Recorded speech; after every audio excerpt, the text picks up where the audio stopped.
Swayam Prabha. Digital India. Educated India.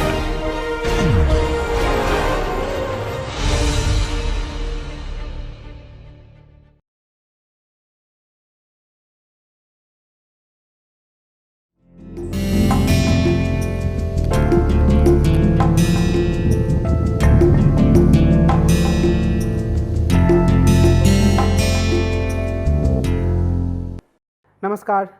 भारतीय शासन एवं राजनीति से जुड़े हमारी चर्चा के श्रृंखला में अब आज की चर्चा में हम बहुजन समाज पार्टी की चर्चा करेंगे, उस पर बात करेंगे, उसकी विचारधारा पर, उसके इतिहास पर और उसकी जो वर्तमान समय में स्थिति है उसकी सीमाओं के बारे में हम बात करेंगे। हमारी चर्चा की जो पूरी रूपरेखा होगी उसमें सबसे पहले हम बामसेफ के बारे में समझने की कोशिश करेंगे, क्योंकि जो बहुजन समाज पार्टी का गठन कांसीराम ने किया वो एक प्रक्रिया के तहत हुआ। सबसे पहले उन्होंने बामसेफ का गठन किया, all India backward and minorities communities employees federation, BAMCEF का फुल फॉर्म है। उसके बाद उन्होंने DS4 का गठन किया, जिसके बारे में हम बात करेंगे, और फिर बहुजन समाज पार्टी की स्थापना हुई। तो असल में हम बहुजन समाज पार्टी को अगर समझना चाहते हैं तो हमें बामसेफ और DS4 के गठन की परिस्थितियों पर भी ध्यान केंद्रित करना होगा, और फिर हम यह समझने की कोशिश करेंगे कि वैचारिक स्तर पर जो बहुजन समाज पार्टी है उसके लिए प्रमुख बात क्या है। तो उस संदर्भ में हम मनुवाद के विरोध की जो एक अवधारणा है उस पर बात करेंगे, और वहीं पर हम इस बात की भी चर्चा करेंगे कि किस तरीके से कांसीराम ने अपनी बुक चमचा युग में इस बात की पूरी विवेचना की है कि कैसे जो दलितों को आरक्षण दिया गया प्रतिनिधि निकायों में वह बेमतलब साबित हुआ है। और वहाँ पर उसके बाद फिर वो हम गठजोड़ की राजनीति की बात करेंगे, और हम इस बात पर भी ध्यान देंगे कि कैसे बहुजन समाज पार्टी बहुजन से सर्वजन की ओर आगे बढ़ी। और उसके बाद हम 2012 के बाद बसपा की राजनीतिक कमजोरी, दुर्बलता और उसके कारणों की पड़ताल करेंगे, और फिर हम बहुजन समाज पार्टी की राजनीति की कुछ सीमाओं पर भी बातचीत करेंगे। भारतीय राजनीति के फलक पर बहुजन समाज पार्टी का एक स्वतंत्र पार्टी के रूप में उभार अपने आप में भारतीय राजनीति की सफलता का एक दस्तावेज माना जा सकता है, भारतीय लोकतांत्रिक जीवन की सफलता का एक दस्तावेज माना जा सकता है, क्योंकि बहुजन समाज पार्टी का गठन बहुत ही सामान्य लोगों के द्वारा किया गया, और यानी कि कांसीराम एक सरकारी कर्मचारी के रूप में काम करते थे, और उसके बाद उन्होंने अपने संघर्षों से इस पार्टी का गठन किया। उससे भी ज़्यादा महत्वपूर्ण बात यह है कि यह पार्टी घोषित रूप से दलितों के हितों को ध्यान में रखने वाली पार्टी के रूप में उभरकर सामने आई, और इसने खुद को एक राष्ट्रीय पार्टी के रूप में स्थापित किया। हालांकि यह भी सच है कि मौजूदा समय में इसकी राजनीति मुख्य रूप से उत्तर प्रदेश में ही केंद्रित है, और उत्तर प्रदेश के दलितों में के भीतर बहुजन समाज पार्टी या बसपा ने एक राजनीतिक जागरूकता और गोलबंदी लाने में गंभीर संजीदा भूमिका अदा की है।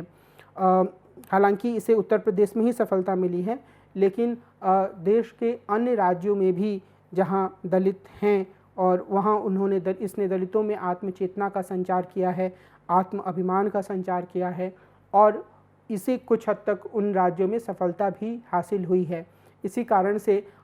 इन अलग अलग राज्यों में कुछ सीटों पर जीत मिलने के कारण ही इसे राष्ट्रीय पार्टी का दर्जा मिला हुआ है।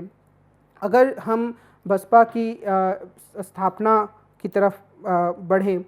तो हमें यह ध्यान रखना होगा कि बसपा की पूरी राजनीति असल में कांग्रेस द्वारा दलित, जिसे कि एक लंबे समय तक गांधी द्वारा दिए गए नाम हरिजन के रूप में भी जाना जाता रहा,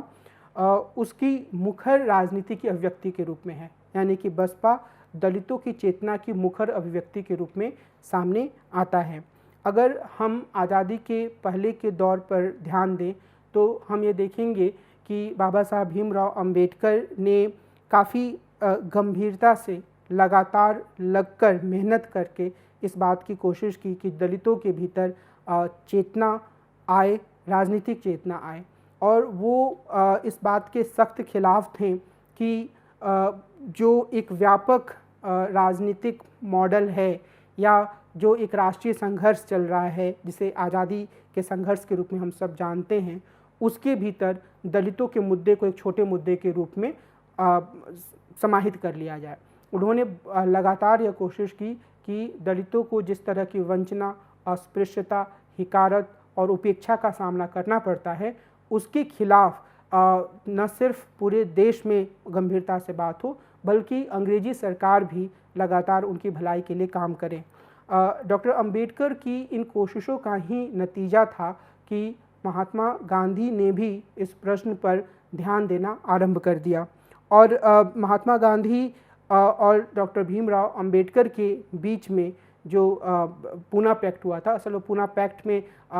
डॉक्टर अंबेडकर और कांग्रेस के रिप्रेजेंटेटिव थे और गांधी जी ने पूना पैक्ट के पहले जो रैमजे मैकडोनाल्ड के द्वारा कॉम्युनल अवार्ड दिया गया था, जिसमें यह कहा गया था कि दलितों के लिए भी सेपरेट इलेक्टोरेट की व्यवस्था होगी, और गांधी जी ने इस पर यह आपत्ति दर्ज की थी कि इससे हिंदू समाज बंट जाएगा और उसको एक रखने के लिए उन्होंने आमरण अनशन किया था। और उनका यह भी कहना था कि हिंदुओं को अपनी गलती का एहसास होना चाहिए। उन्होंने बहुत ही अनुनय भरे स्वर में भीमराव अंबेडकर से यह कहा था कि वे उन्हें खुद से अलग ना करें और उन्हें अपना एक भाग माने और उन्हें यह मौका दें कि वे हिंदू समाज की कुरीतियों को दूर कर पाएँ। और इसके परिणाम स्वरूप पूना पैक्ट हुआ, जिसमें यह कहा गया मोटे तौर पर अन्य बातों के अलावा कि जो प्रतिनिधि निकाय होंगे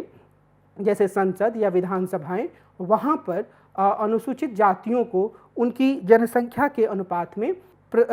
सीटें आरक्षित मिलेंगी, यानी कि उनके लिए सीटों का आरक्षण किया जाएगा।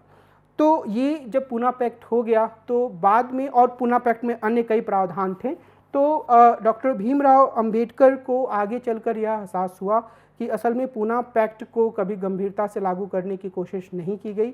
और असल में पूना पैक्ट ही अपने आप में एक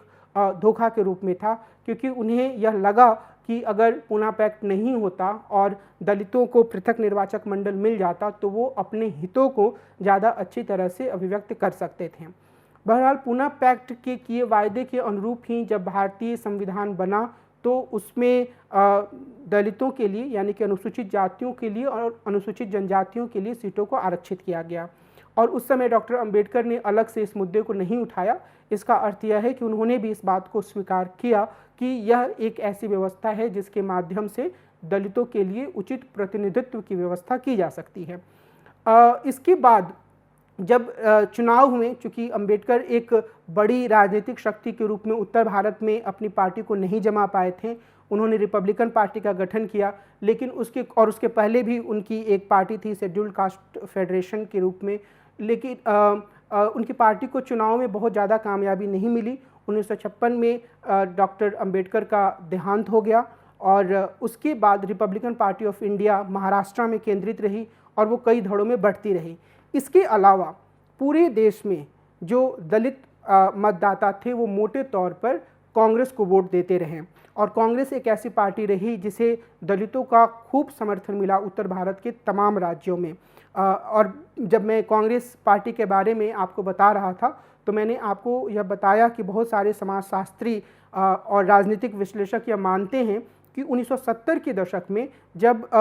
श्रीमती इंदिरा गांधी ने कांग्रेस आर के रूप में खुद को कांग्रेस ओ से अलग किया, तो उसके बाद और उन्होंने गरीबी हटाओ का नारा दिया और उसके बाद से लेकर 1980 के दशक तक मुख्य रूप से उन्होंने 3 सामाजिक आधारों पर ध्यान केंद्रित किया, ब्राह्मण, मुस्लिम और दलित, जिसे उस समय हरिजन भी कहा जाता था। तो ऐसे बहुत सारे समाजशास्त्री इन बातों को रखते हैं, लेकिन जो बहुजन समाज पार्टी एक पार्टी के रूप में उभर कर सामने आई, असल में वह कांग्रेस के भीतर दलितों की हीन स्थिति, उपेक्षित स्थिति के खिलाफ एक प्रतिक्रिया के रूप में सामने आई। निश्चित रूप से नौकरियों में आरक्षण के कारण और कुछ हद तक शिक्षा के प्रसार के कारण दलितों के भीतर एक पढ़ा लिखा तबका उभर कर सामने आ चुका था और कांशीराम ने अपने जीवन के अनुभवों से गुजरते हुए यह सीखा कि दलितों को गोलबंद करने की आवश्यकता है, क्योंकि काफ़ी पढ़ लिख के जब वो अपनी नौकरी में गए तब भी उन्होंने देखा कि दलितों को वह सम्मान नहीं मिल रहा है जिसके वो अधिकारी हैं। तो इन्हीं सब परिस्थितियों से गुजरते हुए उन्होंने 1984 में बसपा यानी कि बहुजन समाज पार्टी की स्थापना की, तो हम यह कह सकते हैं, जो मैंने आपके सामने एक पृष्ठभूमि रखी उसमें मैंने मुख्य रूप से यही आपको बताने की कोशिश की कि जो बहुजन समाज पार्टी बनी वह एक तरीके से कांग्रेस, चूँकि वो मुख्य राजनीतिक दल था, और अन्य पार्टियों के भीतर भी जो दलितों की उपेक्षा थी उसकी प्रतिक्रिया के रूप में वो बनी, और उसके माध्यम से यह कोशिश की गई कि एक शक्ति के रूप में, एक राजनीतिक शक्ति के रूप में खुद दलितों को गोलबंद होना होगा और तभी वो सत्ता पर अपनी दावेदारी कर सकते हैं। कांसीराम, जिन्होंने कि बहुजन समाज पार्टी की स्थापना की, वो पहले पूना के explosive research and development laboratory में अनुसंधान सहायक की नौकरी करते थे और उन्होंने अपने प्रयासों से बहुजन समाज पार्टी को बनाया और इसका श्रेय इन्हें दिया जाना चाहिए कि इन्होंने स्वतंत्र भारत में सबसे वंचित समूहों में से एक दलितों को राजनीतिक रूप से गोलबंद करने का एक सफल प्रयोग किया और उन्हें सत्ता तक पहुंचाने का भी काम किया। चुनावी संसदीय राजनीति में दलितों के सशक्तिकरण के लिए बसपा ने हर तरह की विचारधारा वाले दलों से गठजोड़ का दरवाज़ा खुला रखा। यह एक बहुत ही महत्वपूर्ण बात है। आगे मैं थोड़ा विस्तार से इस पर बात करूंगा, उदाहरणों के साथ इस पर बात करूंगा, लेकिन वो जो कांसीराम थे उन्होंने डॉक्टर भीमराव अंबेडकर के एक विचार को पूरी तरह अपना लिया कि राज्य सत्ता दलितों के लिए मास्टर की है। अगर दलितों को अपनी स्थिति सुधारनी है तो उन्हें राज्य सत्ता को यानी स्टेट पावर को लेना होगा। और कांसीराम अपनी भाषा पंजाबी में यह कहा करते थे कि यह गुरु किल्ली है, जो दलित हैं उनके लिए चाबियों की चाबी है या गुरु किल्ली है। स्लाइड में ये थोड़ी गलती कारण गुरु हो गया, बट गुरु किल्ली है। और इसलिए सत्ता की राजनीति में विविध दलों से गठजोड़ करने के बावजूद बसपा ने अपना मुख्य लक्ष्य गुरु किल्ली हासिल करने पर ही रखा। इस लिहाज से इसने राजनीतिक मुहावरे में ज़बरदस्त बदलाव किया। और जब हम इस गुरु किल्ली की अवधारणा पर ध्यान देंगे तो एक तरीके से ये औचित्य भी उभर कर या एक तर्क भी उभर कर सामने आएगा कि क्यों बहुजन समाज पार्टी ने गठजोड़ की राजनीति में वैचारिक शुद्धता या वैचारिक अशुद्धता को ध्यान में नहीं रखा। उसका अपना लक्ष्य पूरी तरीके से स्पष्ट रहा कि अगर हमें समाज के सबसे वंचित तबके की भलाई करनी है तो सत्ता पर हमारा कब्जा होना चाहिए, तभी हम ऐसा कर सकते हैं। हालांकि इस विचार की अपनी सीमाएं हैं, अपनी कमजोरियां हैं, जिसके बारे में हम आगे विचार करेंगे। अभी हम बहुजन समाज पार्टी के गठन की यात्रा पर विचार करते हैं। जैसे मैंने आप लोगों को बताया कि रिपब्लिकन पार्टी ऑफ इंडिया कई धड़ों में बटा डॉक्टर अंबेडकर के मृत्यु के बाद, और महाराष्ट्र तक ही इसका प्रभाव सीमित रहा। महाराष्ट्र में दलित पैंथर्स भी उभर कर सामने आए, जिन्होंने कि ब्लैक पैंथर्स से प्रेरणा लेते हुए दलितों के मुद्दों को उठाने की कोशिश की और उनके लिए एक अस्मिता का विकास करने का प्रयास किया। लेकिन कांसीराम की राजनीति की शुरुआत इससे अलग थी। उन्होंने सबसे पहले यह देखा कि आरक्षण की नीति के कारण दलितों के भीतर एक ऐसा तबका उभरकर सामने आ गया है जिसके पास सरकारी नौकरियां हैं। तो कांसीराम ने राजनीतिक दल बनाने की अपने लक्ष्य को हासिल करने से पहले सरकारी नौकरियों में काम करने वाले दलितों को संगठित करने की कोशिश की। इसके लिए उन्होंने 1978 में नागपुर में कुछ अन्य दलित नेताओं के साथ मिलकर all India backward and minority communities employees federation यानी कि बामसेफ का गठन किया। और बामसेफ ने सबसे पहले, इसने मुख्य रूप से दलित शिक्षित सरकारी कर्मचारियों को एक बैनर तले एकत्रित करने का लक्ष्य रखा। असल में बामसेफ की कल्पना एक छाया संगठन या अर्ध भूमिगत संगठन के रूप में की गई थी। इसका नाम स्वयं में एक आवरण था जिसमें बैकवर्ड और माइनॉरिटी शब्द तो मौजूद थे, लेकिन दलित या अनुसूचित जनजाति जैसे शब्द नहीं थे, जबकि मुख्य लक्ष्य जो था वह दलित सरकारी कर्मचारियों को एकत्रित करने का ही था। और यह एक तरीके से शायद बाद में बसपा की राजनीति की सीमा के रूप में भी सामने आया, लेकिन जो मुख्य बात है वह यहाँ पर बहुजन समाज पार्टी के संदर्भ में वह यह है कि कांसीराम को यह एहसास हुआ कि जो राजनीतिक दल वो बनाना चाहते हैं या जिस तरीके से वो बहुजन समाज पार्टी को संगठित करना चाहते हैं, उस संगठित करने का जो एक आर्थिक आधार हो सकता है या जो एक बौद्धिक आधार हो सकता है, वो पढ़े लिखे और सरकारी नौकरी कर रहे दलितों के माध्यम से आ सकता है। और इसीलिए उन्होंने बामसेफ का गठन किया। बामसेफ का गठन करने का तात्पर्य यह भी था कि जो दलित कर्मचारी थे जो मुख्य इसमें भूमिका निभा रहे थे, तो ऐसा नहीं था कि बामसेफ में बैकवर्ड कास्ट और माइनॉरिटीज़ के कोई सदस्य नहीं थे, लेकिन मुख्यतः इसमें दलित सदस्य ही थे। तो जो सरकारी कर्मचारियों को एक उनके साथ ये प्रावधान जुड़ा होता है एकेडमिक्स को छोड़ के कि वो राजनीतिक गतिविधियों में खुलकर भागीदारी नहीं कर सकते हैं, तो इसके हिसाब से आम तौर पे इसकी गतिविधियों को एक दूसरे के साथ जुड़ने के रूप में ही रखा गया और इसमें जो संचालन था वो दलित कर्मचारियों के हाथ में था और इसके सदस्यों में से अधिकांश लोग महाराष्ट्र और उत्तर प्रदेश के थे और अनुसूचित जनजातियों के थे, अनुसूचित जातियों के थे, अनुसूचित जनजातियों के नहीं। तो ये जो सदस्य थे वह इस संगठन के शिक्षित कर्मचारियों से यह उम्मीद की जाती थी कि वे उत्पीड़ित समाज के अन्य सदस्यों की मदद करेंगे और इसलिए बहुजन समाज के ब्रेन बैंक, टैलेंट बैंक और फाइनेंशियल बैंक बन जाएंगे। तो ये जो ब्रेन बैंक, टैलेंट बैंक और फाइनेंशियल बैंक की पूरी अवधारणा थी वह अपने आप में एक अनूठी अवधारणा थी, क्योंकि जब हम राजनीतिक दलों के बारे में बात कर रहे थे, भारत में राष्ट्रीय राजनीतिक दलों की व्यवस्था के बारे में, तो हमने यह बात की थी कि हमारे देश की राजनीति की एक बड़ी समस्या यह है कि यहाँ पर राजनीति या चुनाव लड़ना बहुत बड़े खर्चे का विषय है। तो एक संगठन कैसे बनाएं, एक राजनीतिक दल को किस तरीके से संगठित करें, इसके शुरुआती आधार के रूप में कांसीराम ने सरकारी नौकरी में जा चुके अनुसूचित जाति के लोगों को, प्रमुख रूप से अनुसूचित जनजाति के लोगों को गोलबंद करने की कोशिश की ताकि वो उनसे कुछ फाइनेंशियल हेल्प भी ले सकें। इसके अलावे उनमें से जो बहुत प्रतिभाशाली लोग थे वो उन्हें सक्रिय राजनीति में लाना चाहते थे और उनकी वैचारिकी के माध्यम से, उनकी चेतना के माध्यम से अन्य दलितों को सक्रिय करना चाहते थे। तो बामसेफ के माध्यम से उन्होंने बहुत सारे लक्ष्यों को हासिल करने की कोशिश की। अब जैसे जैसे बामसेफ की गतिविधियां मजबूत होती गईं, वैसे वैसे यह राजनीतिक परियोजना अगले चरण की ओर बढ़ी। बामसेफ वाले सरकारी नौकरी में होने के कारण आंदोलनों में या राजनीतिक प्रचार में भागीदारी नहीं कर सकते थे, जैसा कि मैंने पहले आपको बताया। इसलिए कांसीराम ने 6 दिसंबर 1981 को DS4 नामक संगठन बनाया। इसका पूरा नाम था दलित शोषित समाज संघर्ष समिति। D से दलित और 4 S है, इसलिए S4। एक चीज़ और भी हम ध्यान देंगे कि कांसीराम ने जो कुछ भी महत्वपूर्ण काम किए वो या तो अंबेडकर का जिस दिन निधन हुआ था उस दिन या उनके जन्मदिन के समय किया। जैसे कि जो DS4 है उसका गठन उन्होंने 6 दिसंबर 1981 को किया और उसके बाद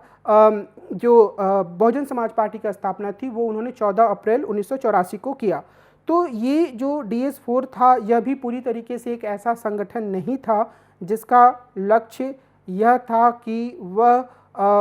चुनाव लड़े। इसके बजाय इसके माध्यम से उन्होंने राजनीतिक रूप से कुछ गतिविधियां करने की कोशिश की, सिवाय इसके कि चुनाव लड़ा जाए। DS4 का सबसे बड़ा कार्यक्रम दक्षिण में कन्याकुमारी से शुरू किया गया साइकिल मार्च था।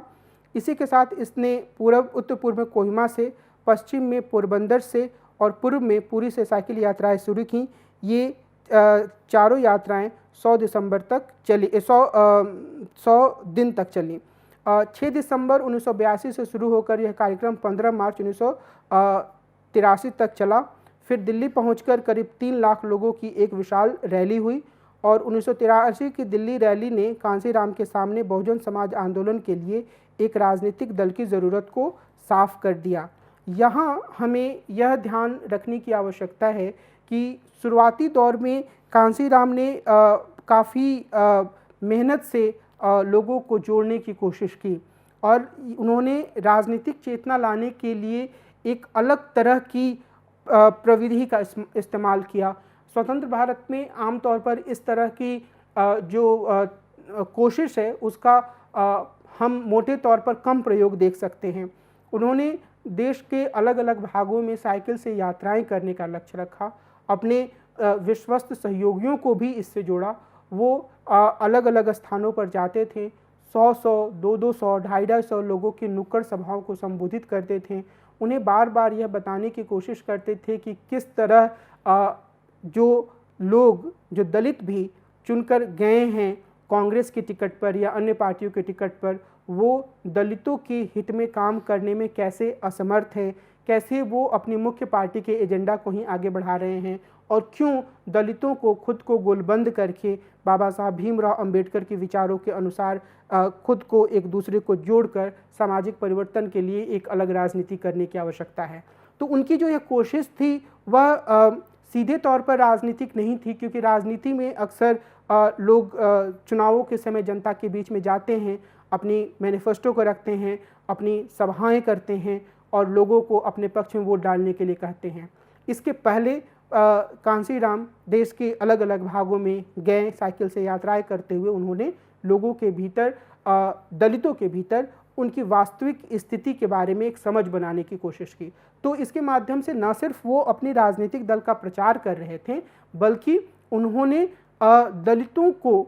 चाहे वो पढ़े लिखे दलित हों या चाहे कम पढ़े लिखे दलित हों, चाहे वो जिन्हें हम कहते हैं असाक्षर या निरक्षर दलित हों, सबके भीतर एक राजनीतिक शिक्षा देने की भी कोशिश की, एक राजनीतिक समझ बनाने की भी कोशिश की। तो इस लिहाज से यह एक बहुत ही अनूठा प्रयोग था। बहुजन समाज पार्टी की स्थापना की एक पूर्व पीठिका के रूप में कांसीराम ने साइकिल यात्राएं की, DS4 के माध्यम से लोगों को जागरूक किया और इसके साथ ही उन्होंने एक पुस्तक भी लिखी, चमचा युग, द एज ऑफ स्टूस, और इसमें उन्होंने काफ़ी तीखी आलोचना की जो अभी तक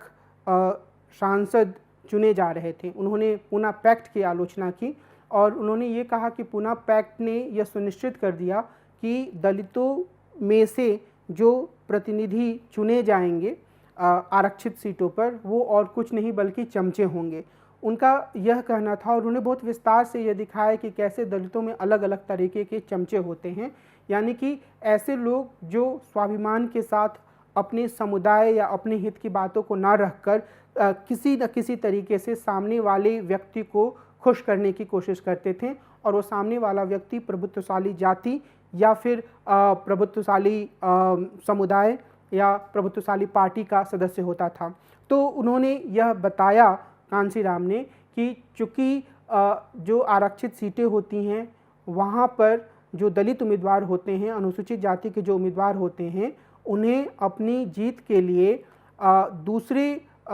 समुदायों के समर्थन की ज़रूरत होती है, कुछ आर्थिक संसाधनों की भी ज़रूरत होती है और अपने पार्टी के बड़े नेताओं के वरदहस्त की ज़रूरत होती है। तो वह आम तौर पर उनके चमचे के रूप में तब्दील हो जाते हैं। उन्हें अपने समुदाय के यानी कि दलितों के हितों के बारे में बोलने में शर्मिंदगी होती है और वो ज़्यादातर दूसरे लोगों को खुश करने में लगे रहते हैं। तो उन्होंने यह कहा कि ये जो पूरी अवधारणा है, उस अवधारणा में यानी कि सीटों को आरक्षित करने की जो बात है, उससे दलितों का सबसे ज़्यादा नुकसान हुआ है और उन्होंने इस अवधारणा को हटाकर सेपरेट इलेक्टोरेट की तरफ जाने की बात नहीं की। उन्होंने इसकी बजाय इस बात पर जोर दिया कि अब इसी स्थिति में कैसे दलितों के ज़्यादा बेहतर प्रतिनिधियों को चुना जाए, कैसे दलितों के लिए ज़्यादा बेहतर राजनीति को आगे बढ़ाया जाए। और फिर बहुजन समाज पार्टी के रूप में उन्होंने एक ऐसे विकल्प को प्रस्तुत करने की कोशिश की। यहाँ हम इस बात को भी ध्यान देंगे कि कांसीराम ने दलित शब्द के स्थान पर बहुजन शब्द का इस्तेमाल किया, जिसमें कि वो माइनॉरिटीज़ को और पिछड़े तबकों को भी सम्मिलित करते थे। तो उनका यह कहना था कि सिर्फ दलित नहीं बल्कि अन्य जो बहुजन हैं वो हमेशा से ही अल्पजनों के शोषण का शिकार होते आए हैं, जो कि उच्च जातियों के लोग हैं, जो कि मनुवादी लोग हैं। आगे हम ये देखेंगे कि मनुवाद की उनकी अवधारणा किस तरीके से सामने आती है। लेकिन अभी जो याद रखने की वाली बात है वह यह कि कांसीराम ने 1984 में 14 अप्रैल को बहुजन समाज पार्टी का गठन किया और इस पार्टी की स्थापना से पहले, जैसे मैंने आपको बताया, उन्होंने काफ़ी तैयारियां की थी और इस साल जून में यानी कि 1984 के जून में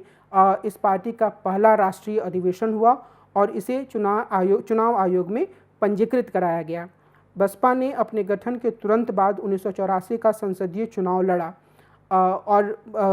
जैसे कि हमने पहले चर्चा की है कि 1984 का संसदीय चुनाव श्रीमती इंदिरा गांधी की हत्या के बाद हो रहा था, जिसमें कि कांग्रेस पार्टी के प्रति लोगों की काफ़ी हमदर्दी थी, काफ़ी सहानुभूति थी। इसलिए बहुजन समाज पार्टी को इस चुनाव में किसी सीट पर जीत तो नहीं मिली, लेकिन पूरे देश में इसे 10,05,000 वोट मिले, जो अपने आप में एक तुरंत स्थापित हुई पार्टी के लिए अच्छी सफलता मानी जा सकती है।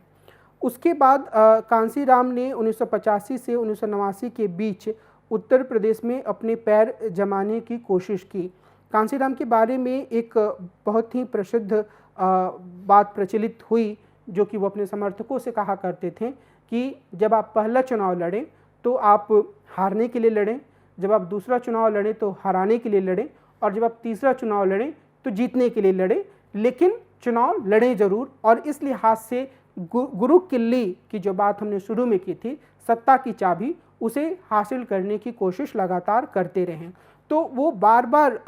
3 उपचुनावों में 1985 से 89 के बीच उन्होंने अपने पार्टी के उम्मीदवार को उतारा। और महत्वपूर्ण बात इसलिए भी है क्योंकि इन चुनावों में बहुजन समाज पार्टी की तरफ से जो उम्मीदवार हुए या अन्य पार्टियों की तरफ से जो उम्मीदवार हुए, वो आने वाले वर्षों में हिंदुस्तान की दलित राजनीति के प्रमुख चेहरे के रूप में स्थापित हुए।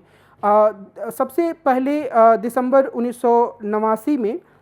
सबसे पहले नहीं पर दिसंबर 1989 में बिजनौर उपचुनाव में बसपा उम्मीदवार मायावती ने उस समय के अनुसूचित जातियों के सबसे बड़े नेता दिवंगत जगजीवन राम की बेटी मीरा कुमार को चुनौती दी। इस चुनाव में मायावती को 61,000 वोट मिले और मीरा कुमार सिर्फ 5,000 वोट की मदद से या 5,000 वोट से जीत पाएँ। और हम जानते हैं कि मायावती आगे चलकर उत्तर प्रदेश की मुख्यमंत्री बनी और मीरा कुमार सांसद रहीं और लोकसभा की अध्यक्ष के रूप में भी काम कर चुकी हैं। और वो जगजीवन राम की बेटी थी, लेकिन मायावती को कांसीराम ने अपनी पार्टी की तरफ से चुनाव लड़ाया था। इसके अलावा एक दूसरा प्रमुख चुनाव हुआ जो कि हरिद्वार का उपचुनाव हुआ। इस उपचुनाव में बसपा ने मायावती को उतारा और रामविलास पासवान, जो पहले से ही एक स्थापित नेता थे, बिहार से थे और बिहार के दलितों में खासे लोकप्रिय थे, वो चुनाव लड़ रहे थे। चुनाव में हालांकि कांग्रेस उम्मीदवार की जीत हुई, लेकिन जीत का अंतर सिर्फ 15,000 वोट था और मायावती दूसरे स्थान पर रहीं। उन्हें 1,35,225 वोट मिले और रामविलास पासवान को जीत नहीं मिली। तीसरा चुनाव इलाहाबाद का प्रसिद्ध उपचुनाव था, जिसमें सत्ताधारी कांग्रेस के उम्मीदवार को वीपी सिंह ने चुनौती दी थी। वीपी सिंह को भी 23 विपक्षी राजनीतिक दलों का समर्थन हासिल था। बसपा की ओर से खुद कांसीराम चुनाव लड़े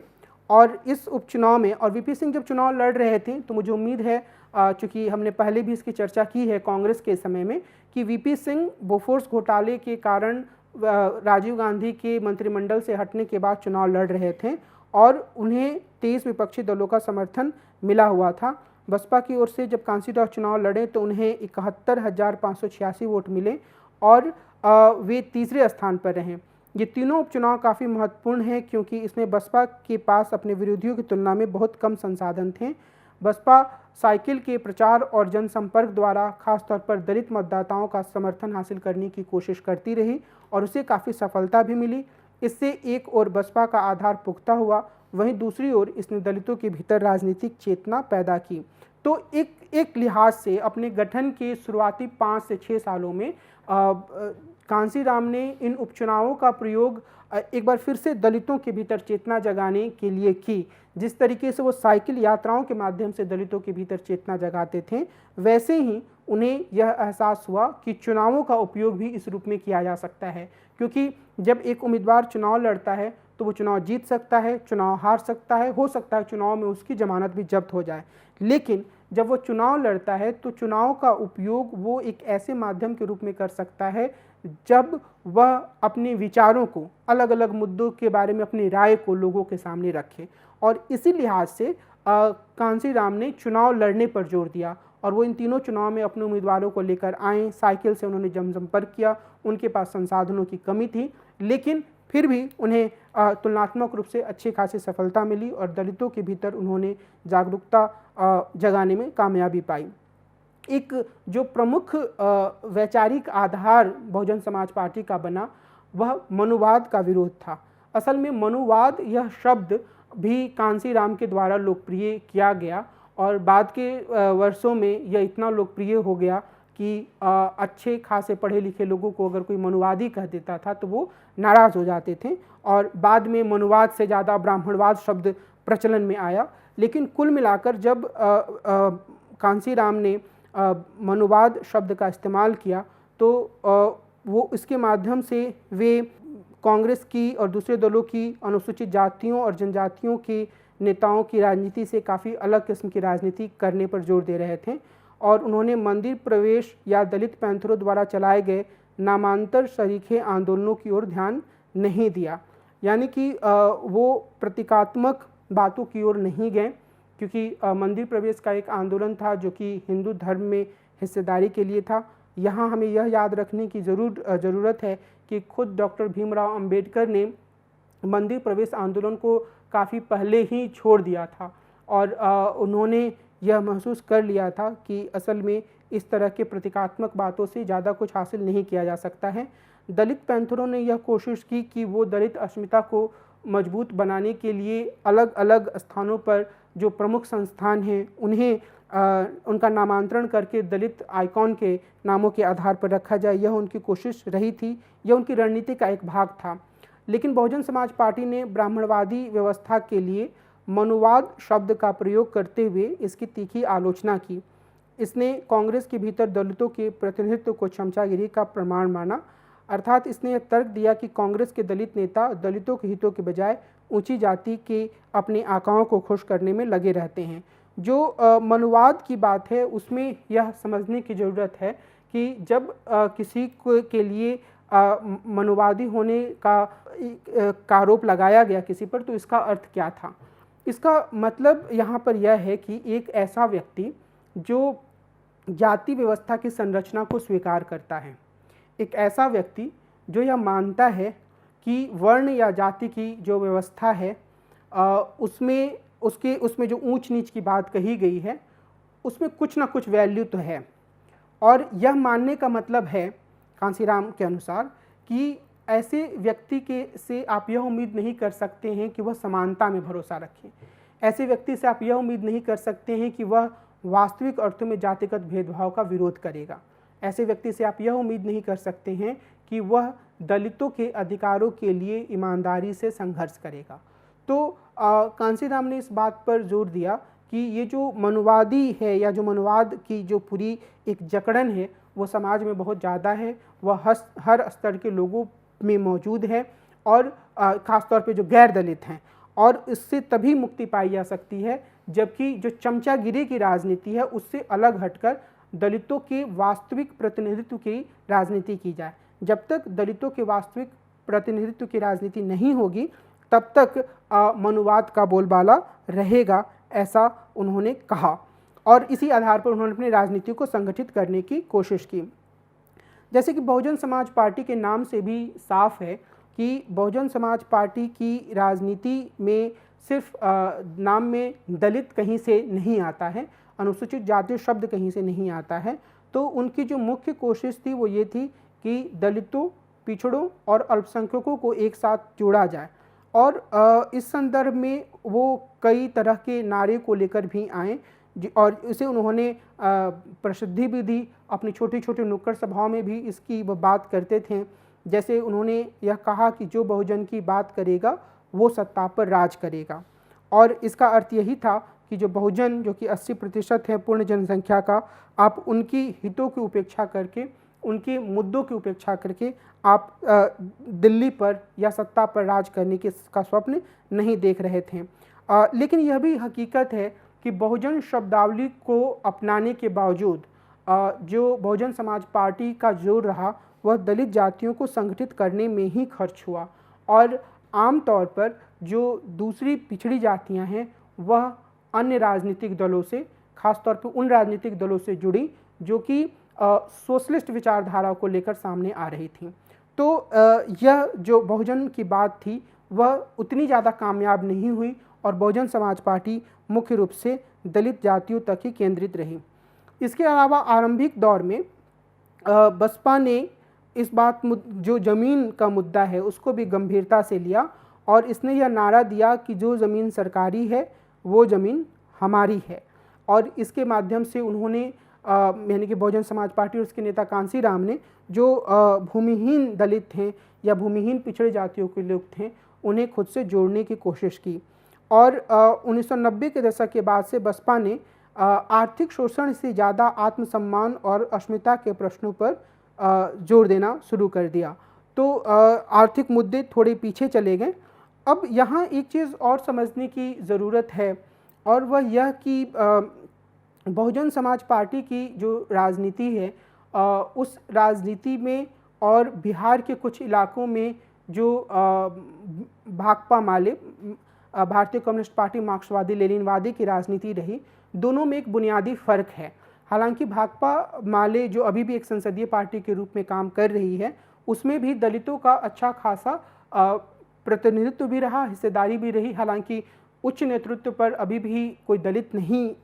हैं, लेकिन उन्होंने ज़मीन के मुद्दे को, आर्थिक संसाधनों के मुद्दे को उठाया। उसकी तुलना में बहुजन समाज पार्टी ने आत्मसम्मान के मुद्दे को उठाया। ये दोनों मुद्दे अपने में बिल्कुल अलग नहीं हैं, लेकिन यह भी सच है कि बहुजन समाज पार्टी के लिए जो ज़मीन का मुद्दा था वह थोड़ा पीछे चला गया। हालांकि अन्य मामलों में इन्होंने इस बात पर भी जोर दिया कि जो सत्ता है, जो शक्ति का पद है, वहाँ पर दलित ज़्यादा से ज़्यादा पहुँचे। तो इन दोनों तरह की रणनीतियों का एक बड़ा अंतर यह भी कहा जा सकता है कि कई सारे क्षेत्रों में जो जहाँ भाकपा माले है, वहाँ पर बहुजन समाज पार्टी खुद को पूरी तरीके से स्थापित नहीं कर पाई। हालांकि यह भी सच है कि इसके लिए कई दूसरे कारण भी जिम्मेदार हो सकते हैं। मिसाल के तौर पर बहुजन समाज पार्टी के द्वारा बेहतर नेता को वहाँ स्थापित करने की कोशिश ना करना। इस पहलू के बारे में जब हम बहुजन समाज पार्टी की सीमाओं की बात करेंगे तो थोड़े और विस्तार से बात करेंगे। बहरहाल जो ज़्यादा ज़रूरी बात है यहाँ पर वह यह कि 1989 तक कुछ उपचुनाव लड़कर और उसमें अपने दमखम को दिखाकर बहुजन समाज पार्टी यह स्थापित कर चुकी थी कि उत्तर प्रदेश में दलितों के बीच में वो धीरे धीरे लोकप्रिय हो रही है। और इसके बाद बहुजन समाज पार्टी ने गठजोड़ की राजनीति के लिए अपना दरवाज़ा खोला और उसने इस बात से कोई गुरेज नहीं किया कि उसे किस पार्टी से गठबंधन करना है, क्योंकि जो गुरु किल्ली की पूरी अवधारणा थी सत्ता की चाबी हासिल करने की, वही मुख्य अवधारणा कांसीराम ने अपने सामने रखी कि अगर हमें दलितों की भलाई के लिए कोई काम करना है तो सबसे पहले हमें सत्ता की चाबी हासिल करनी होगी। कांसीराम ने खुलकर खुद को अवसरवादी भी कहा। इससे उनका आशय यह था कि दलितों को सत्ता दिलाने के लिए वे हर अवसर और हर विकल्प का प्रयोग करने के लिए तैयार हैं। तो अगर हम 90 के दशक के उत्तर प्रदेश की राजनीति पर ध्यान दें तो 1993 के विधानसभा चुनावों में बहुजन समाज पार्टी ने समाजवादी पार्टी से गठबंधन किया। उसके बाद इसने कांग्रेस से भी गठजोड़ किया और उसके बाद इसने भारतीय जनता पार्टी के सहयोग से तो खैर 3 बार सरकार भी बनाई, तो जिसमें मायावती मुख्यमंत्री बनी। हम उस कहानी पे आगे आएंगे, लेकिन जो ज़्यादा महत्वपूर्ण बात है वह यह कि बहुजन समाज पार्टी और समाजवादी पार्टी के गठजोड़ के कारण 1993 के उत्तर प्रदेश विधानसभा चुनावों में भारतीय जनता पार्टी को हार का सामना करना पड़ा। और भारतीय जनता पार्टी को जीत की उम्मीद थी, क्योंकि उसे यह लगा था कि जो हिंदुत्व की राजनीति है, जहां पे बाबरी मस्जिद को गिरा दिया गया था, तो उसका लाभ उसे उत्तर प्रदेश में मिलेगा। लेकिन ऐसा नहीं हुआ और बसपा ने यह चुनाव मुलायम सिंह यादव के समाजवादी पार्टी से गठजोड़ करके लड़ा था। इस चुनाव में सपा बसपा गठजोड़ को 178 सीटें मिली, जिसमें से बसपा को कुल 68 सीटों पर जीत मिली। मुलायम सिंह यादव उसके बाद प्रदेश के मुख्यमंत्री बने और बसपा भी इस सरकार में शामिल हुई। कांसीराम ने इस समय तक मायावती को बसपा की भावी नेता के रूप में पेश करना शुरू कर दिया था। इससे कई बसपा नेताओं को काफ़ी असंतोष भी हुआ। मायावती ने मुलायम सिंह सरकार पर दबाव बनाकर कई फैसले भी करवाए। आखिरकार जून 1995 में बसपा के समर्थन वापस लेने के कारण समाजवादी पार्टी की सरकार गिर गई और बसपा नेता मायावती ने भाजपा के समर्थन से अपनी सरकार बनाई। और उसके बाद मायावती ने कई अन्य मौक़ों पर भी सरकार बनाई। मायावती ने एक छवि बनाने में सफलता हासिल की और वह छवि थी एक कुशल प्रशासक की। अपने छोटे कार्यकाल में ही उन्होंने एक तरफ तो एक दलित महिला के मुख्यमंत्री बनने के कारण बहुत सारे जो तार्किक सोच रखने वाले नागरिक थे उन्हें तो खुशी हुई, लेकिन उससे ज़्यादा, उससे बड़ी खुशी दलित समुदाय में, पूरे देश के दलित समुदाय में फैली कि एक दलित महिला देश के सबसे बड़े सूबे में मुख्यमंत्री बनी हैं। मायावती ने अपनी एक छवि ऐसे नेता के रूप में बनाई जो कानून व्यवस्था को लेकर काफ़ी सख्त थी। उसके पहले मुलायम सिंह यादव के मुख्यमंत्रित्व काल में कानून व्यवस्था की समस्या उत्तर प्रदेश में ज़्यादा थी। मायावती ने इसे नियंत्रित किया और जो भी अपराध करने वाले तत्व थे उन्हें जेल में पहुंचाने का काम किया। इससे भी इनकी एक अच्छी छवि बनी और वे दलितों की अस्मिता की वाहक के रूप में सामने आईं। हालांकि उनकी सरकार ज़्यादा समय तक चल नहीं पाई और इस दौरान बसपा को भी कई विभाजनों का सामना करना पड़ा। लेकिन इसके साथ ही मायावती कांसीराम के बाद बसपा की सबसे ताकतवर नेता के रूप में स्थापित हो गई। इसके बाद बहुजन समाज पार्टी ने 1997 और 2002 में भाजपा के समर्थन से अपनी सरकार बनाई। इनमें से कोई भी सरकार अपना कार्यकाल पूरा नहीं कर पाई। बहुजन समाज पार्टी पर जब यह आरोप लगाया गया कि, और ख़ास तौर पे इसलिए क्योंकि वो बहुजन में माइनॉरिटीज़ या मुस्लिमों, अल्पसंख्यकों को भी शामिल करते थे, तो उन पर बार बार ये आरोप लगा कि वो मुस्लिमों के को जो पार्टी, जिस पार्टी को मुस्लिम आम तौर पर पसंद नहीं करते हैं, उनके साथ उसका गठजोड़ हो जाता है। तो इसका जवाब देते हुए कांसीराम ने यह कहा था कि वो भाजपा के साथ अपनी शर्तों पर समझौता करते हैं और जब भी उन्होंने भाजपा के साथ समझौता किया, भाजपा कमज़ोर पार्टी के रूप में ही निकल कर आई उस गठजोड़ के बाद। यह एक विवाद का विषय हो सकता है, लेकिन कुल मिलाकर जो गुरु किल्ली की तलाश की पूरी राजनीति थी, यह शायद उसकी सीमा को भी दिखाता है कि इससे काफ़ी हद तक जो राजनीतिक विश्वसनीयता होती है एक नेता की, वह कमज़ोर हो सकती है। हालांकि जब भी मायावती मुख्यमंत्री बनी, उससे दलितों के भीतर एक तरह का अभिमान बढ़ा और कई मामलों में उनकी भलाई के लिए कुछ काम भी हुआ। लेकिन वैचारिक द्वंद्व की स्थिति, विचारधारात्मक द्वंद्व या विचारधारात्मक कमजोरी का आरोप लगातार बहुजन समाज पार्टी पर लगता रहा। और विशेष रूप से यह बात इसलिए भी उल्लेखनीय हो जाती है क्योंकि जब 2002 में गुजरात के दंगे हुए तो उसके बाद जो चुनाव हो रहे थे तो उसमें नरेंद्र मोदी का प्रचार करने के लिए खुद मायावती भी गई थी। तो ये जो एक तर्क है, ख़ास तौर पे ये उनके विरोधियों जो समाजवादी पार्टी के हैं उनकी ओर से लगाया जाता है। लेकिन 2002 के बाद जो पूरी राजनीति बहुजन समाज पार्टी की है वो एक दूसरी दिशा में मुड़ी। इसकी शुरुआत कुछ हद तक पहले भी हो चुकी थी और यह राजनीति थी बहुजन से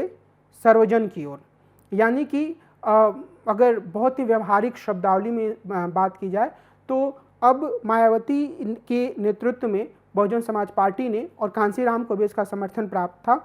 उच्च जातियों विशेष रूप से ब्राह्मणों को अपने साथ जोड़ने का अभियान चलाया। इसकी रणनीति अपनाई। कई स्थानों पर इस तरीके के सम्मेलन कराए गए, जाति सम्मेलन किया गया। यह भरोसा कायम करने की कोशिश की गई कि बहुजन समाज पार्टी को ब्राह्मणों से कोई दिक्कत नहीं है और चुनावों में यह नारा भी दिया गया कि हाथी, जो कि बहुजन समाज पार्टी का चुनाव चिन्ह है, उसके बारे में कहा गया कि हाथी नहीं गणेश है, ब्रह्मा विष्णु महेश है। और यह नारा 90 के दशक के और उसके पहले DS4 के में जो ये नारा चलता था उससे अलग था, जिसमें यह कहा जाता था कि तिलक तराजू और तलवार इनको मारो जूते चार। और तिलक, तराजू और तलवार जो हैं, तिलक एक तरीके से एक ब्राह्मण जाति के प्रतीक के रूप में, तराजू बनिया जाति के प्रतीक के रूप में और तलवार राजपूत जाति के प्रतीक के रूप में था। इस पूरे नारे का लब्बुलुआब यह था कि जो उच्च जाति का डोमिनेंस है उसके प्रति बिल्कुल ही हिकारत की भावना, उसको नकारने की भावना, उसको खारिज करने की भावना। लेकिन जब बहुजन से सर्वजन की ओर बहुजन समाज पार्टी बढ़ी तो उसने इस तरह के नारों को भुला दिया। जाति सम्मेलनों के द्वारा एक भरोसा पैदा करने की कोशिश की। चुनावों में बड़ी संख्या में ब्राह्मणों को भी टिकट दिया। जो समाजवादी पार्टी थी जिसकी कि 2007 से पहले सरकार थी, उसके गुंडा राज के खिलाफ तीखा हमला किया गया। और इन्हीं सब कोशिशों का यह नतीजा निकला कि 2007 के चुनाव में बहुजन समाज पार्टी को बहुमत प्राप्त हुआ। इसे 206 सीटों पे जीत मिली और मायावती बहुमत की सरकार की मुख्यमंत्री बनी। और मायावती ने कई स्तरों पर काम किया, लेकिन शायद बुनियादी स्तर पर अगर हम ज़्यादा रोज़गार पैदा करने की बात करें, भूमि सुधार करने की बात करें, तो इस पर उन्होंने अपने मुख्यमंत्रित्व काल में काम करने पर ध्यान नहीं दिया। यह वो समय भी था जब यह माना जाता था कि मायावती देश की अगली प्रधानमंत्री भी हो सकती हैं, क्योंकि अगर 2009 में वो 2007 की चुनावी कामयाबी को भुना पाती और एक हंग पार्लियामेंट की स्थिति आती, यानी कि किसी दल को बहुमत न मिलता, तो वामपंथी दल और अन्य छोटे दल मायावती को समर्थन दे सकते थे। लेकिन 2009 के चुनाव में उन्हें बहुत अच्छी सफलता नहीं मिली। उत्तर प्रदेश में उन चुनाव में कांग्रेस ने भी अच्छी खासी सीटें हासिल कर ली, तो वो खैर एक राजनीतिक कयास की बात बनकर रह गई। लेकिन मुख्यमंत्री के रूप में मायावती ने एक तो बहुत ही बुनियादी मुद्दों को सुलझाने पर ध्यान नहीं दिया, जिससे कि दलितों के पास और ज़्यादा आर्थिक संसाधन आ पाएँ। दूसरा, उन्होंने ये किया कि इसके बजाय उन्होंने दलितों की अस्मिता को और मजबूती देने की कोशिश की, और इसके लिए उन्होंने अंबेडकर पार्क बनाया, मूर्तियों का सहारा लिया। दिल्ली के करीब नोएडा में एक बड़े पार्क का निर्माण किया गया। हालांकि मीडिया में इसकी काफ़ी तीखी आलोचना हुई, लेकिन इसके जवाब में जो तर्क मायावती के द्वारा प्रस्तुत किए गए या उनके समर्थकों के द्वारा प्रस्तुत किए गए, वह भी काफ़ी महत्वपूर्ण थे कि आमतौर पर जो दलितों के जो आइकॉन हैं उनको उस तरीके से मान्यता नहीं दी गई है जैसे देश के अन्य महान पुरुषों को मान्यता दी गई है। इसलिए ज़रूरी है कि उनकी जो याद है या उनकी जो पहचान है उसे भी महत्व दिया जाए। तो मायावती का शासन कानून व्यवस्था और राज्य की कुल विकास दर के लिहाज से अपने पूर्ववर्ती मुख्यमंत्रियों से बेहतर माना जा सकता है, लेकिन इसके बावजूद 2012 के विधानसभा चुनाव में बसपा को हार का मुंह देखना पड़ा। इसका एक बड़ा कारण सत्ता विरोधी रुझान और समाजवादी पार्टी द्वारा युवा नेतृत्व को आगे बढ़ाना माना गया। लेकिन 2012 में चुनावी हार के बाद बहुजन समाज पार्टी राजनीतिक स्तर पर लगातार कमज़ोर होती गई। 2014 के लोकसभा चुनावों में बसपा को कोई सीट नहीं मिली पूरे देश में, लेकिन इसे पूरे देश में 4.1% वोट मिला और उत्तर प्रदेश में 20% वोट मिला, जो एक तरीके से दिखाता था कि अच्छे खासे वोट पाने के बावजूद बसपा के पास अपने आधार वोट से आगे के समुदायों को अपने साथ जोड़ने में दिक्कत हो रही है। 2017 के विधानसभा चुनाव में भी इसका प्रदर्शन अच्छा नहीं रहा। इन चुनावों में इसे 22.2% वोट मिले, किंतु सिर्फ 19 सीटों पर जीत मिली। 2019 का लोकसभा चुनाव इसने समाजवादी पार्टी से गठबंधन करके लड़ा, लेकिन इसे सिर्फ 10 सीटों पर ही जीत मिली। अब इसके पीछे अगर हम उत्तर प्रदेश की राजनीति की अभी सिर्फ बात करें तो हम यह कह सकते हैं कि जो भारतीय जनता पार्टी की एक आक्रामक राजनीति थी उसका शिकार बहुजन समाज पार्टी भी हुई। वो इस लिहाज से कि बहुजन समाज पार्टी पर लगातार यह आरोप लगता रहा कि दलितों के भीतर भी जो एक सबसे बड़ी और सबसे प्रभुत्वशाली जाति है जाटो, बहुजन समाज पार्टी सिर्फ उसे ही तरजीह देती है, उसे ही महत्व देती है। और बहुत ही व्यवस्थित रूप से 2013 के बाद भारतीय जनता पार्टी ने यह कोशिश की कि वह गैर जाटो दलित जातियों को अपने साथ जोड़े, और इसमें उसे कामयाबी भी हासिल हुई, जिसके कारण से बहुजन समाज पार्टी की स्थिति कमज़ोर हुई। इसके अलावा मुस्लिमों के भीतर, जो मुस्लिम मतदाता हैं उसके भीतर भी बहुजन समाज पार्टी बहुत गहरा विश्वास कायम नहीं कर पाई। आगे की बहुजन समाज पार्टी की राजनीति क्या होगी, इस बारे में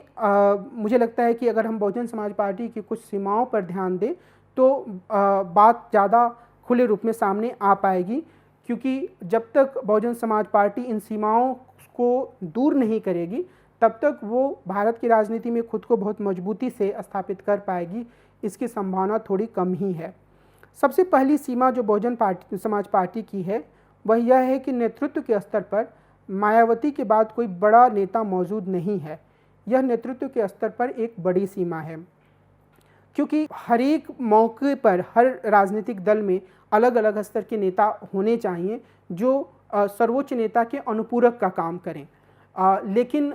मायावती के नेतृत्व में जो बहुजन समाज पार्टी है कांसीराम के गुजरने के बाद, उसमें वही सर्वोच्च नेता हैं। और आम तौर पे अगर कोई बहुत गहराई से बहुजन समाज पार्टी को देखता है तो वो कुछ और नेताओं के नाम बता सकता है, लेकिन अगर एक आम मतदाता से पूछा जाए, उससे बातचीत की जाए, तो उसके सामने बहुजन समाज पार्टी और मायावती एक दूसरे के पर्याय हैं और दूसरे किसी नेता का वहाँ पर अस्तित्व नहीं है। इसके कारण से भी बहुजन समाज पार्टी की राजनीति पर एक सीमा लग जाती है, क्योंकि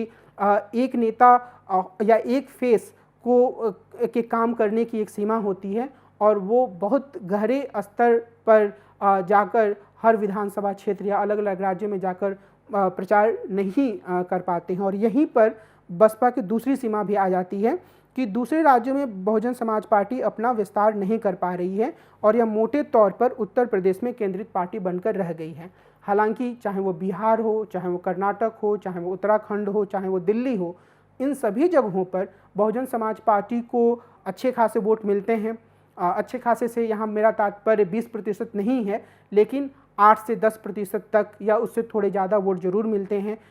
लेकिन या कम से कम 5% से ज़्यादा वोट जरूर मिलते हैं अगर हम अलग अलग राज्यों को देखें तो। मैं एक रूप आंकड़ा नहीं दे रहा हूँ, लेकिन मेरा यह कहना है कि इन राज्यों में दलितों की अच्छी खासी संख्या होने के बावजूद बहुजन समाज पार्टी अपना विस्तार नहीं कर पाई। मिसाल के तौर पर बिहार में दलित 14 से 15% हैं, पंजाब में ये उत्तर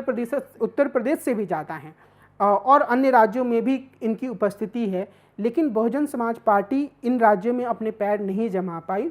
इसने उत्तर प्रदेश की राजनीति को अपना आधार बनाया और एक तरीके से अभी ऐसा लगता है कि वो वहीं सिमट कर रुकी हुई है। इसका एक बड़ा कारण यह है कि बहुजन समाज पार्टी के भीतर जो मैंने पहला बिंदु बोला वह इससे जुड़ा हुआ है कि अन्य प्रदेशों में नए तरह के नेतृत्व को मौका देने की गुंजाइश नहीं रही है। इसका शायद बड़ा कारण यही है कि एक नेता अपने आसपास ही सारी शक्तियों को केंद्रित करके रख रही हैं और एक असुरक्षा की भावना भी इसमें एक प्रमुख भूमिका निभा सकती है। अन्यथा अगर बहुजन समाज पार्टी अलग अलग राज्यों में कुछ प्रमुख युवा नेताओं को बढ़ावा दे, पार्टी के सिंबल के साथ और पार्टी के बड़े विचारों के साथ उन्हें अपनी राजनीति करने की स्वायत्तता दे और जो ऊपर का नेतृत्व है, जो केंद्रीय नेतृत्व है, वो कम से कम उनके काम में दखलंदाजी दे, तो यह मुमकिन है कि अन्य राज्यों में भी दलित राजनीति के एक प्रतीक के रूप में बहुजन समाज पार्टी खुद को स्थापित कर पाए। लेकिन ये अभी तक नहीं हो पाया है और अक्सर अलग अलग राज्यों में जब इसके विधायक जीतते हैं तो बहुत कम समय के भीतर आमतौर पर उन्हें दूसरे पार्टियों के द्वारा, मुख्य रूप से सत्ताधारी पार्टी के द्वारा अपने में मिला लिया जाता है। राजस्थान में ऐसा हुआ, मध्य प्रदेश में कई बार ऐसा होते रहा है, बिहार में भी कई बार ऐसा होते रहा है। तो इसके लिए यह ज़रूरत इसी बात की है कि बहुजन समाज पार्टी राज्यों के स्तर पर, अलग अलग प्रदेशों के स्तर पर स्वायत्त और मजबूत और युवा नेतृत्व का विकास करने की कोशिश करें। तीसरे स्तर पर बसपा की एक सीमा यह है कि इसने अपनी राजनीति में प्रतीकों का सहारा लिया है। इससे निश्चित रूप से ये ऐसी राजनीति नहीं है जिसे हम पूरी तरीके से खारिज कर सकें, क्योंकि इससे एक अलग तरह की चेतना, एक अलग तरह का भरोसा, एक अलग तरह की ऊर्जा दलित युवाओं में, दलित महिलाओं में, दलित छात्राओं में भरती है जब वो यह देखते हैं कि डॉक्टर अंबेडकर या कांसीराम या मायावती की मूर्ति उसी भव्यता के साथ लगी हुई है जिस भव्यता के साथ इस देश के अन्य महापुरुषों की मूर्ति लगी है। तो ये अपने आप में ऐसी चीज़ नहीं है जिसे पूरी तरीके से नकार दिया जाए, व्यर्थ मान लिया जाए, लेकिन इसके साथ ही आगे बढ़कर ऐसे मुद्दों को भी उठाने और उन पर काम करने की ज़रूरत है जिससे कि समाज में बुनियादी आर्थिक बदलाव हो सके। ज़्यादा से ज़्यादा नौकरियों को पैदा करना, आर्थिक क्षेत्र में भी अनुसूचित जातियों, अनुसूचित जनजातियों और ओबीसी के लिए आरक्षण का प्रावधान करना, जो दलित युवा हैं उनके उद्यम लगाने के लिए आर्थिक सहायता प्रदान करना और इन सबसे बढ़कर ग्रामीण स्तर पर जो भूमि संबंध है उनमें बदलाव की कोशिश करना। ये कुछ ऐसे कदम हो सकते हैं जिससे कि समाज में जो बुनियादी संरचना है वह बदल सके और जिसे कि गुरु किल्ली कांसीराम कहते थे, वह गुरु किल्ली ऐसा मुझे लगता है कि सिर्फ राज्य के स्तर पर सत्ता से संबंधित नहीं है, बल्कि वह निचले स्तर तक जाती है और उसको बदलने के लिए अन्य कई साधन हैं। यानी कि अगर किसी गांव में दलित खुद को आर्थिक रूप से मजबूत करते हैं तो वो भी एक गुरु किल्ली हासिल करने की तरह है, क्योंकि उनकी आर्थिक स्थिति की मौजूदगी, उनके पास ज़्यादा शिक्षा होना, ज़्यादा नौकरियां होना गांव में उनकी स्थिति को ज़्यादा सम्मानजनक बना सकती है। मैं कहना यह चाह रहा हूं कि बहुजन समाज पार्टी ने प्रतीकों की राजनीति की है, लेकिन इसने इस राजनीति से आगे बढ़कर यह कोशिश नहीं की है कि वास्तविक मुद्दों पर जो कि निचले स्तर पर सत्ता का परिवर्तन करे, सामाजिक स्तर पर लोगों को, दलितों को ज़्यादा मौजूद बनाएं, उस पर इसने ध्यान नहीं दिया है। चौथे रूप में यह कह सकते हैं कि अपने शुरुआती दौर में बहुजन समाज पार्टी जिस तरह ज़मीनी स्तर पर साइकिल यात्राओं आदि द्वारा जनसंपर्क का काम करती थी, बाद के वर्षों में वो बहुत कम हो गया। एक तरह से बसपा पूरी तरह से चुनावी राजनीति पर केंद्रित पार्टी बन गई और यह ऐसी पार्टी बन गई जो मुख्य रूप से, और शायद ऐसा नहीं है कि ये आलोचना सिर्फ बहुजन समाज पार्टी पर लागू होती है, यह आलोचना हो सकता है कि अधिकांश राजनीतिक दलों पर भी लागू होती हो काफ़ी हद तक, लेकिन चूंकि अभी हम बहुजन समाज पार्टी की बात कर रहे हैं इसलिए, और बहुजन समाज पार्टी ने एक आदर्श भी संसदीय राजनीति में प्रस्तुत किया था कि सिर्फ चुनावों के वक्त ही नहीं, चुनावों से परे भी इसने लगातार दलितों को राजनीतिक रूप से शिक्षित करने, प्रशिक्षित करने पर ध्यान केंद्रित किया था। छोटी छोटी नुक्कड़ सभाओं, साइकिल यात्राओं पर इसने जोर दिया था। कांसीराम इस तरह के प्रयासों में लगातार लगे रहे थे। तो ऐसी स्थिति में चूंकि यह पार्टी अब सिर्फ चुनावों के वक्त सक्रिय होती है, तो इसके कारण भी यह एक सीमित प्रभाव वाली पार्टी बन रही है, ऐसा मुझे लगता है। लेकिन फिर भी मैं यह कहूँगा, और इस बात को अधिकांश चुनाव विश्लेषक, अधिकांश राजनीतिक विश्लेषक भी मानते हैं कि बहुजन समाज पार्टी एक ऐसी पार्टी के रूप में आई है जिसने भारतीय राजनीति के चेहरे में, इसके चाल और चरित्र में गहरा परिवर्तन किया है। राजनीति में जो दलित वर्ग से जुड़ी महिला का एक मुख्यमंत्री बनना, या दलित युवाओं का ज़्यादा सक्रिय होना, या उनके भीतर अपने स्वाभिमान का बढ़ना, ये एक ऐसी परिघटना है जो भारतीय लोकतंत्र में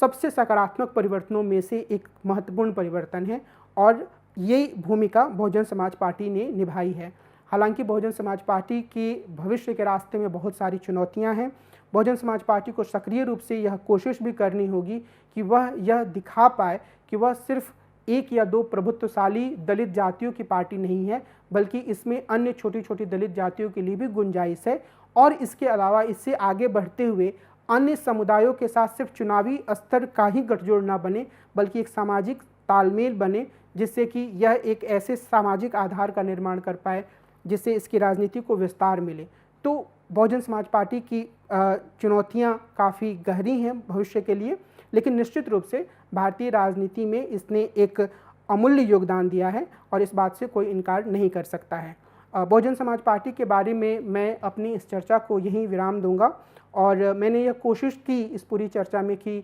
मैं बहुजन समाज पार्टी के इतिहास के बारे में आपको एक समझ दे सकूं। मेरी कोशिश रही कि मैं बहुजन समाज पार्टी की विचारधारात्मक आधार और इसके बदलते स्वरूप के बारे में भी आपको एक समझ दे सकूं। और मैं, जैसे कि मैं कहता हूं हर लेक्चर के बाद, कि मुझे ये उम्मीद है कि जब आप यह लेक्चर पूरा सुन लेंगे तो आप यह कोशिश करेंगे कि कुछ अन्य पुस्तकों के सहारे आप बहुजन समाज पार्टी की राजनीति को समझने की कोशिश करें। आप कांसीराम की लिखी हुई पुस्तक चमचा युग को या चमचा एज को पढ़ने की कोशिश करें, जो हिंदी और इंग्लिश दोनों में मौजूद है, और आप बहुजन समाज पार्टी की राजनीति की विविधताओं को और गहराई से समझें।